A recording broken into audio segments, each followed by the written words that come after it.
tvoj profil je taká tvoja charakteristika, hovorí o črtoch tvojej osobnosti, ktoré si ty uvedomuješ, ale aj ktoré si neuvedomuješ. Tvoj profil sa skladá z 2 čísel, z vedomého a nevedomého archetypu a z každý týchto archetypov má určitú charakteristiku. Ja mám napríklad 2-4 v mojom profile a to číslo, ktoré vidíš hneď ako prvé, čiže číslo 2, tak to je tá vedomá časť mojej osobnosti.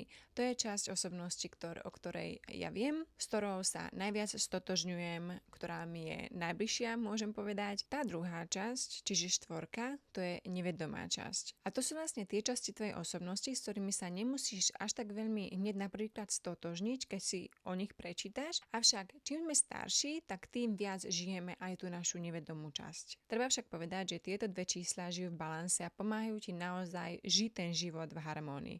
Ja napríklad ako profil 2. a 4. línie 2-4 milujem čas o samote, avšak ten profil 4. línie ma vyťahne vždy von do mojej spoločnosti a vďaka tomu je vlastne ten human design super. Tie profily naozaj žijú v harmónii a balanse a pomáhajú nám žiť ten život v harmónii a balance.